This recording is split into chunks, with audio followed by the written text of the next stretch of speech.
So when we talk about the Black community and COVID, those with sickle cell need to be extra cautious. We talked about this earlier. The CDC says 1 out of every 365 Black or African American births are affected by sickle cell. Should those who have sickle cell get the vaccine? Well, Brittany, what you just said was a game changer for Blacks in the world because, that is very important. You're the first person to mention that because nobody else has mentioned that. We have to understand that when people start talking about vaccinations and we start talking about vaccinating Black folks and you're trying to get Black people or underrepresented African Americans to be vaccinated, you have to understand the first question you have to ask, do you have sickle cell? Or do you have sickle cell disease? Because among Black folks, this is a very common genetic disease that we have. For you to even go in the military, and you have to ask that question, do you have sickle cell? Tell people you have sickle cell because it's very important. So you can imagine Black folks trying to get vaccinated, and these folks have sickle cell disease, sickle cell trait. You're trying to get kids back into school. You have older folks that have the sickle cell trait, and you give them a vaccination, and it sets off a sickle cell crisis.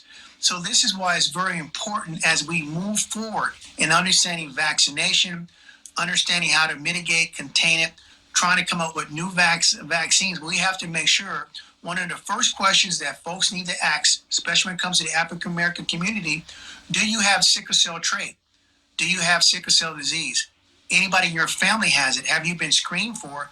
Because the vaccine can set off a sickle cell crisis, and that can be a terrible outcome for lots of Black folks. And that's one of the basic things in making sure, as a healthcare disparity, that we're on top of this and really understand Black health situations, i.e. diabetes, high blood pressure, kidney problems, asthma, obesity, and also realizing that we do have a genetic trait called sickle cell, and so we have to have a balance in that. That's good stuff there. Well, the president also announced late last week that they're planning to make 200 million doses of the vaccines available no later than the end of July. Do you think there's no doubt this will help get those numbers down, despite some folks still saying they don't want to take it?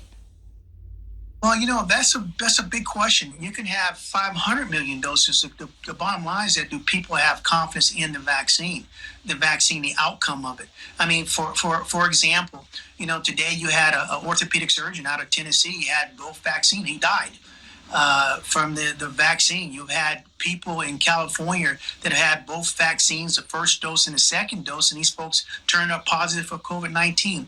Until the science and the medicine is explained to the African American community very clearly, to Native Americans, also to Mexican Americans very clearly, people are going to be very, very hesitant, and they should have every right to be hesitant because the vaccine places are the only place on the planet that has sovereign immunity, which means that if you inject your kid with a vaccine and they have a reaction, it could be, and we've done this, Brittany, we talked about Guillain-Barré syndrome, we talked about Bell's palsy of the face, and your person has an adverse reaction to that vaccine, you can't sue the vaccine company.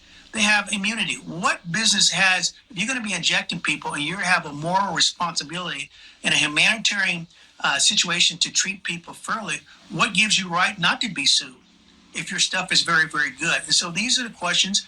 And if they have 500,000, that's great. But somebody's going to have to articulate for minority people why you should get the vaccine and what the proof is in the medicine and science.